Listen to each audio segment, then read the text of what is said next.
Hello students, আজকে তোমাদের জন্য আবার একটা বিশেষ ক্লাস নিয়ে চলে এসেছি, যেখানে আমরা জিওগ্রাফির বিশেষ কিছু প্রশ্ন উত্তর নিয়ে আলোচনা করব, যেগুলো আমাদের আপকামিং ডাব্লিউবিপি কেপি এক্সামের জন্য কিন্তু ভীষণ ভীষণ গুরুত্বপূর্ণ। তাহলে আর দেরি নয়, চলো শুরু করা যাক। প্রথম প্রশ্ন বলেছে যে কয়ালি তৈল শোধনাগার কোন রাজ্যে অবস্থিত। দেখো, আমাদের রাজ্যে আমাদের যে ভারতবর্ষে বিভিন্ন কিন্তু তৈল শোধনাগার রয়েছে। এই তৈল শোধনাগার ব্যাপারটা কি? ব্যাপারটা হচ্ছে আমরা মিডল ইস্ট থেকে আমরা ক্রুড অয়েল আমদানি করি, যেটা অপরিশোধিত তেল। সেগুলো ভারতে আসার পরে বিভিন্ন জায়গায় গিয়ে শোধনাগার মানে তৈলকে শোধনের মাধ্যমে পেট্রোল ডিজেল এগুলো তৈরি করা হয়ে থাকে। তো এইরকম ভারতে বহু তৈল শোধনাগার রয়েছে, যেগুলো কিন্তু আমাদের লিস্ট হিসেবে মনে রাখতে হবে, এবং এগুলো কিন্তু এক্সামের জন্য কিন্তু ভীষণ ভীষণ গুরুত্বপূর্ণ। তো এই ধরনের অনেক কিন্তু প্রশ্ন রয়েছে, ঠিক আছে, অনেক কিন্তু প্রশ্ন রয়েছে, সেগুলো কিন্তু আমাদের মাথার মধ্যে রাখতে হবে। তো চলো, তাহলে এক্ষেত্রে অ্যান্সার কি হবে? দেখো, কয়ালি তৈল শোধনাগার রয়েছে আমাদের গুজরাট রাজ্যে। দেখো, কয়ালি তৈল শোধনাগার ভারতের গুজরাট রাজ্যে অবস্থিত, যেটা Indian oil corporation IOC limited দ্বারা পরিচালিত। এটি ভারতের অন্যতম পুরনো এবং বৃহত্তম তৈল শোধনাগার হিসেবে পরিচিত। চলো, পরবর্তী প্রশ্নে যাওয়া যাক। আলামাট্টি বাঁধ কোন নদীর ওপরে অবস্থিত? দেখো, রিসেন্টলি এই বাঁধটার উপর ভিত্তি করে বহু ধরনের কন্ট্রোভার্সি তৈরি হয়েছে। তো এই আলামাট্টি বাঁধ, এটা অবস্থিত কিন্তু কৃষ্ণা নদীর ওপরে, যেটা কর্ণাটকে কৃষ্ণা নদীর ওপর একটা জলবিদ্যুৎ প্রকল্প, যেটি আপার কৃষ্ণা প্রকল্পের একটি প্রধান জলাধার, যেটা লাল বাহাদুর শাস্ত্রী সাগর বাঁধ নামেও পরিচিত। এই আলামাট্টি বাঁধ বর্তমানে অনেকটাই ক্ষতিগ্রস্ত হওয়ার কারণে কর্ণাটক এবং তামিলনাড়ুর মধ্যে একটা কেস দীর্ঘদিন চলছে, যে কে এটাকে রিপেয়ার করবে বা এটা কার দায়িত্ব। চলো, পরবর্তী প্রশ্নে যাওয়া যাক। পরবর্তী প্রশ্নে যাওয়ার আগে ইজি টু সাকসেস থেকে তোমরা পাচ্ছ দুটো study material, competitive exam GK এবং ম্যাথমেটিক্স এর অধ্যায় ভিত্তিক সমাধান সহ সাজেশন। বিষয়ভিত্তিক এমসিকিউ জিকে বইতে তোমরা পাচ্ছ ইতিহাস, ভূগোল, বিজ্ঞান, রাষ্ট্রবিজ্ঞান, অর্থনীতি, সাধারণ জ্ঞানের এমসিকিউ উইথ এক্সট্রা ইনফরমেশন। আর ম্যাথমেটিক্স বইতে তোমরা পাচ্ছ প্রত্যেকটা প্রশ্নের শর্টকাট পদ্ধতিতে সমাধান, যেগুলো তোমরা upcoming WBP KP RRB PSC SSC এক্সামের জন্য গুরুত্বপূর্ণ হিসেবে তোমাদের কার্যকরী হবে। এর জন্য নিচে দেওয়া হোয়াটসঅ্যাপ নাম্বারে তোমরা যোগাযোগ করে নাও, অথবা ডেসক্রিপশন বক্স থেকে তোমরা পিডিএফ কেনার লিঙ্ক পেয়ে যাবে। মাত্র 250 টাকা পেমেন্ট করলে বাড়িতে বসে ফ্রি হোম ডেলিভারি কিন্তু পেয়ে যাবে। আর দেরি নয়, খুব তাড়াতাড়ি যোগাযোগ করে নিয়ে আমাদের সাথে এই বইগুলো পারচেজ করে নিজেদের প্রস্তুতিকে চূড়ান্ত করে নাও। চলো, পরবর্তী প্রশ্নে যাওয়া যাক। কচ্ছের রণ কোথায় অবস্থিত? রান অফ কচ্ছ বা কচ্ছের রণ অবস্থিত ভারতের রাজস্থান বা নরে সরি কচ্ছের রণ অবস্থিত ভারতের গুজরাট রাজ্যে। গুজরাট রাজ্যে অবস্থিত কচ্ছের রণ, যেটা ভারতের একটা লবণাক্ত জলাভূমি, যেটা ভারতের কিন্তু মনে রাখবে সবচেয়ে দীর্ঘতম জেলা, সবচেয়ে বড় যে ডিস্ট্রিক্ট, সেটা হচ্ছে কচ্ছ জেলা। তো এটা কিন্তু পাকিস্তানের সিন্ধু প্রদেশে অবস্থিত, যেটা ভারতের বৃহত্তম লবণাক্ত জলাভূমি নামে পরিচিত। তো পূর্ব দিকে প্রবাহিত ভারতের দ্বিতীয় বৃহত্তম নদীর নাম কি? যেটা পূর্ব দিকে প্রবাহিত হয়েছে, তার নাম হচ্ছে গোদাবরী। গোদাবরী পূর্ব দিকে প্রবাহিত ভারতের দ্বিতীয় বৃহত্তম নদী। গঙ্গা নদী ভারতের মানে দীর্ঘতম নদী, আর এই জন্য গোদাবরীকে বলা হয় দক্ষিণের গঙ্গা, যেটা ওয়াটার ক্যাপাসিটি বা জলের ভলিউমের দিক থেকে গঙ্গা নদীর মতোই কিন্তু সমান জল পরিবহন করে। সেই জন্য এটাকে দক্ষিণের গঙ্গা বলা হয়, যেটা অন্ধ্রপ্রদেশের মাধ্যমে বঙ্গোপসাগরে পতিত হয়েছে। পরবর্তী প্রশ্ন, ভারতে প্রথম বৈদ্যুতিক রেল ইঞ্জিন কোথায় তৈরি হয়? দেখো, এটা আমরা জানি প্রত্যেকে যে আগে যে রেল ইঞ্জিন সেগুলো কিন্তু ডিজেল চালিত হতো, কিন্তু বর্তমানে যে রেল ইঞ্জিন সেগুলো কিন্তু বিদ্যুতের মাধ্যমে হয়ে থাকে। তো সেগুলোর মধ্যে তো বৈদ্যুতিক রেল ইঞ্জিন তৈরি হয় আমাদের চিত্তরঞ্জন লোকোমোটিভ ওয়ার্কস, যেটা সিএলডব্লিউ নামে পরিচিত, যেটা পশ্চিমবঙ্গের চিত্তরঞ্জনে অবস্থিত। এটা ভারতের প্রথম বৈদ্যুতিক রেল ইঞ্জিন এখানেই তৈরি হয়েছিল। এই কারখানাটি বিশ্বের বৃহত্তম লোকোমোটিভ উৎপাদন কারখানার মধ্যে অন্যতম, যেটি 1947 সালে ভারত যখন স্বাধীন হয় তখন তৈরি হয়েছিল। পরবর্তী প্রশ্ন, কোন রাজ্যের উপকূলকে করমণ্ডল উপকূল বলা হয়? দেখো, আমাদের যে উপকূল রয়েছে করমণ্ডল উপকূল, জেনারেলি তামিলনাড়ুর যে কোস্ট লাইন হয় সেটাকে করমণ্ডল উপকূল বলা হয়, যে দক্ষিণ পূর্ব উপকূলের করমণ্ডল উপকূল নামে পরিচিত। উত্তরে রয়েছে উৎকল সমভূমি, আর উৎকল সমভূমির উপরে যেটা হচ্ছে উত্তর সরকার উপকূল, যেটা বেসিক্যালি অন্ধ্রপ্রদেশ থেকে শুরু হয়ে উড়িষ্যা পর্যন্ত উত্তর সরকার উপকূল। এইদিকে রয়েছে করমণ্ডল উপকূল, একদম নিচে কেরালা বরাবর রয়েছে কঙ্কন উপকূল, আর ওইদিকে রয়েছে মালাবার উপকূল। ঠিক আছে, এগুলো আমরা জানি, এগুলো সম্পর্কে আমরা পড়েছি। যদি আরো তোমরা ক্লাসগুলো মিস করে থাকো তাহলে প্রিভিয়াস ভিডিওগুলো দেখবে, ওখানে কিন্তু এগুলো সম্পর্কে আলোচনা করা হয়েছে। পরবর্তী প্রশ্ন, সারিস্কা জাতীয় উদ্যান ভারতের কোন রাজ্যে অবস্থিত? দেখো, ভারতে বিভিন্ন জাতীয় উদ্যান রয়েছে, তার মধ্যে সবচেয়ে বেশি জাতীয় উদ্যান রয়েছে মধ্যপ্রদেশে। কারণ মধ্যপ্রদেশে সবচেয়ে বেশি ফরেস্ট রয়েছে, সেই কারণে মধ্যপ্রদেশের জাতীয় উদ্যানের সংখ্যা সব থেকে বেশি। তো সেই রকম সারিস্কা জাতীয় উদ্যান অবস্থিত ভারতের রাজস্থান, যেটা থর মরুভূমির জন্য রয়েছে। কিন্তু রাজস্থানে কিন্তু আমাদের ন্যাশনাল পার্কও রয়েছে, যেটা হচ্ছে সারিস্কা ন্যাশনাল পার্ক জাতীয় উদ্যান, যেটা রাজস্থানের আলওয়ার ডিস্ট্রিক্টে অবস্থিত। এটি একটি ব্যাঘ্র সংরক্ষণাগার, যেখানে দেশের অন্যতম জনপ্রিয় জাতীয় উদ্যান গঠিত হয়েছে। পরবর্তী প্রশ্ন, সাইলেন্ট ভ্যালি কোথায় অবস্থিত? দেখো, সাইলেন্ট ভ্যালি ভীষণ ফেমাস, ন্যাশনাল পার্ক রয়েছে, বায়োস্ফিয়ার রিজার্ভ রয়েছে। তো সাইলেন্ট ভ্যালি জাতীয় উদ্যান ভারতের কেরালা রাজ্যের পালাক্কাদ জেলার নীলগিরি পাহাড়ে অবস্থিত। আর এই যে নীলগিরি পাহাড়টা পশ্চিমঘাট পর্বতমালা আর পূর্বঘাট পর্বতমালার যে মিলিত অংশ, সেখানে কিন্তু নীলগিরি পাহাড় রয়েছে। তো সেই কারণে নীলগিরি পাহাড়ের যে বায়োডাইভার্সিটি, সেটা কিন্তু ভীষণ গুরুত্বপূর্ণ, এবং কেরালা সবসময় সুন্দর। তো সেখানে সাইলেন্ট ভ্যালি জাতীয় উদ্যান অবস্থিত।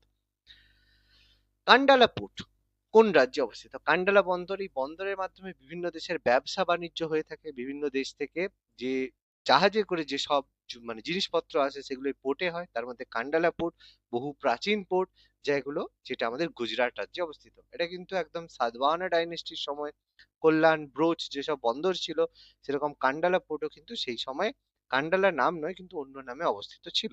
তো এই কান্ডালা পোর্ট আমাদের গুজরাটে অবস্থিত। দুধওয়া জাতীয় উদ্যান কোন রাজ্যে অবস্থিত? দেখো, ফেমাস দুধওয়া ন্যাশনাল পার্ক, এটা আমাদের উত্তরপ্রদেশে অবস্থিত। উত্তরপ্রদেশের লখিমপুরের খেরি জেলায় অবস্থিত, যেটা উত্তরপ্রদেশের তরাই বেল্টে অবস্থিত জাতীয় উদ্যান। তো আমরা একটু আগে আলোচনা করলাম উত্তরপ্রদেশ এবং যে মধ্যপ্রদেশে সবচেয়ে বেশি জাতীয় উদ্যান রয়েছে। এখন প্রেজেন্টলি 106টা কিন্তু জাতীয় উদ্যান রয়েছে। তো তোমরা কমেন্ট করে জানাও যে 106তম জাতীয় উদ্যান কোনটিকে করা হয়েছে। সুন্দরবনকে নিম্নলিখিত কোন বৈশিষ্ট্যের জন্য ওয়ার্ল্ড হেরিটেজ সাইট হিসেবে নথিভুক্ত করা হয়েছে? দেখো, সুন্দরবন আমাদের পশ্চিমবঙ্গের দক্ষিণ চব্বিশ পরগনা জেলায় অবস্থিত সুন্দরবন, যেটা সুন্দরবনের যে আমাদের রয়্যাল বেঙ্গল টাইগার সংরক্ষণ, এছাড়া সুন্দরী গাছ, ম্যানগ্রোভ ফরেস্ট এবং জীববৈচিত্র্য সবগুলোর জন্যই কিন্তু এটা গুরুত্বপূর্ণ। কিন্তু এর মধ্যে বায়োডাইভার্সিটি বা জীববৈচিত্র্যের জন্য এটিকে ইউনেস্কো কর্তৃক ওয়ার্ল্ড হেরিটেজ সাইট হিসেবে তালিকাভুক্ত করা হয়েছে। এটা কিন্তু এই সুন্দরবন থাকার কারণে যে আমাদের দক্ষিণ চব্বিশ পরগনার যে এলাকা, সেগুলো কিন্তু এখনো সমুদ্রের তলায় তলিয়ে যায়নি। ওকে, পরবর্তী প্রশ্ন, উত্তর ভারতের প্রবেশদ্বার বলা হয় কোন শহরকে, যার মাধ্যমে নর্থ ইন্ডিয়াতে মানে প্রবেশ করা যায়? সেটা হচ্ছে শিলিগুড়ি। শিলিগুড়িকে উত্তর পূর্ব ভারতের প্রবেশদ্বার বলা হয়, কারণ এটি পশ্চিমবঙ্গের দ্বিতীয় বৃহত্তম শহর এবং ভারতের উত্তর পূর্ব রাজ্যগুলিকে দেশের বাকি অংশের সাথে যোগাযোগ করে এই গুরুত্বপূর্ণ শহর, যেখানে অবস্থিত বিখ্যাত চিকেন স্নেক বলা হয়ে থাকে, যার উপরে আমাদের চীনের সবসময় নজর রয়েছে। কারণ এই চিকেন স্নেক যদি কোনো দেশ মানে চায়না ক্যাপচার করে নেয়, সেক্ষেত্রে পুরো নর্থ ইস্টের সঙ্গে সমস্ত যোগাযোগ বিচ্ছিন্ন হয়ে যাবে। কারণ আর কিন্তু কোনো ল্যান্ড আমাদের নেই, কারণ বাকি সমস্ত ল্যান্ড বাংলাদেশের উপর দিয়ে যাচ্ছে। তো বাংলাদেশ আর চীন বর্তমানে একসাথে মিলিতভাবে চাইছে এই চিকেন স্নেকটাকে দখল করতে, যার ফলে ভারতের নর্থ ইস্টের যে রাজ্যগুলো রয়েছে, তাদেরকে সম্পূর্ণভাবে বিচ্ছিন্ন করা যায়। এই কারণে বর্তমানে কেন্দ্রীয় সরকার এখানে প্রচন্ড বেশি পাহারা দিয়েছে। পরবর্তী প্রশ্ন, ফারাক্কা ব্যারেজ কোন নদীতে অবস্থিত? বিখ্যাত ফারাক্কা ব্যারেজ, যেটা তৈরি হওয়ার পর ভারতে যে জলের সমস্যা, গঙ্গা নদীর যে জল, সেটা নিয়ে যে বাংলাদেশ আর ভারতের মধ্যে যে একটা গন্ডগোল, সেটা কিন্তু অনেকটাই মানে অনেকটাই কিন্তু কমেছে। তো ফারাক্কা ব্যারেজ অবশ্যই গঙ্গা নদীতে অবস্থিত, যেটা মুর্শিদাবাদ জেলার গঙ্গা নদীর উপরে অবস্থিত, ধুলিয়ান ডিস্ট্রিক্টের কাছে অবস্থিত ফারাক্কা ব্যারেজ, যেখান থেকে গঙ্গা নদী দুভাগ হয়েছে, গঙ্গা এবং পদ্মা। আমরা জানি এটা সম্পর্কে। ম্যানগ্রোভ অরণ্য কোথায় অবস্থিত? একটু আগে আমরা আলোচনা করলাম যে ম্যানগ্রোভ ফরেস্ট অবস্থিত সুন্দরবনে, যেটা পশ্চিমবঙ্গের দক্ষিণ চব্বিশ পরগনা জেলায় অবস্থিত। ম্যানগ্রোভ ফরেস্ট আর দক্ষিণ চব্বিশ পরগনা পশ্চিমবঙ্গের সবচেয়ে বড় জেলা, এটা হয়তো তোমরা জানো।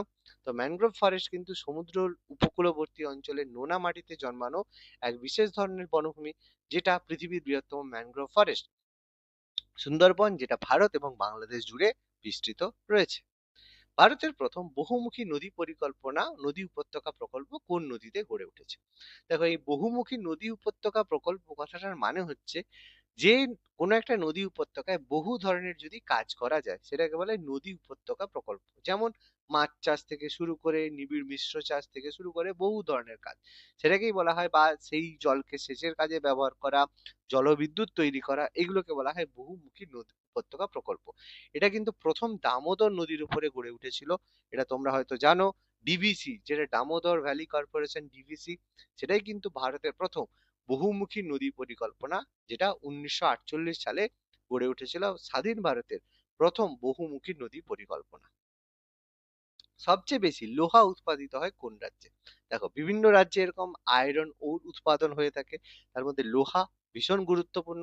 এটা আমাদের উড়িষ্যা রাজ্যে অবস্থিত হয়ে থাকে, যেখানে ম্যাগনেটাইট এবং হেমাটাইটের মতো উচ্চমানের আকরিক মজুদ রয়েছে, যেটা উড়িষ্যার সম্বলপুর ডিস্ট্রিক্ট থেকে এগুলো বেশি উৎপাদন হয়ে থাকে, যেগুলো ভাইজ্যাক পোর্টের মাধ্যমে এগুলো কিন্তু সারা জাপানে সবচেয়ে বেশি ট্রান্সপোর্ট করা হয়ে থাকে। পশ্চিমবঙ্গের উচ্চতম পর্বতশৃঙ্গ কোনটি? অনেকেই ঘুরতে গিয়েছো পশ্চিমবঙ্গে, যখন দার্জিলিং ঘুরতে যাও সেখানে সান্দাকফুতে তোমরা গিয়েছো। তো পশ্চিমবঙ্গের সর্বোচ্চ পর্বতশৃঙ্গের নাম হচ্ছে সান্দাকফু, যেটা দার্জিলিং জেলার সিঙ্গলীলা পর্বতের সর্বোচ্চ শিখর। এর উচ্চতা প্রায় 3636 মিটার বা 11930 ফুট।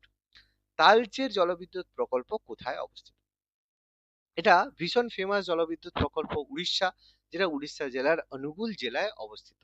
এই তাপবিদ্যুৎ প্রকল্প, যার মাধ্যমে আমাদের তাপবিদ্যুৎ হয়, পশ্চিমবঙ্গে যে তাপবিদ্যুৎ প্রকল্প যেটা কোলাঘাটে অবস্থিত, যার উপর পশ্চিমবঙ্গের পুরো সমস্ত পশ্চিমবঙ্গের বহু লোক কিন্তু এই তাপবিদ্যুৎ প্রকল্পের উপর নির্ভর করে।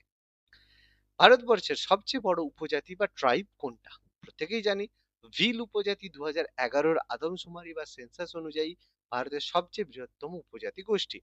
মোট তপশিলি উপজাতির মধ্যে প্রায় 38% হচ্ছে ভিল। এরা মহারাষ্ট্র, ছত্তিশগড়, গুজরাট, রাজস্থান, মধ্যপ্রদেশ এবং ত্রিপুরা রাজ্যে বাস করে। প্রশ্নটা যদি আসে পশ্চিমবঙ্গের সবচেয়ে বড় ট্রাইব কোনটা, সেটা অবশ্যই সাঁওতাল হবে তখন। নিম্নলিখিত কোন রাজ্যে স্থানান্তর কৃষি দেখা যায়? স্থানান্তর কৃষি মানে কোন একটা জায়গায় চাষ করে আবার সেই জায়গা থেকে চলে যায়।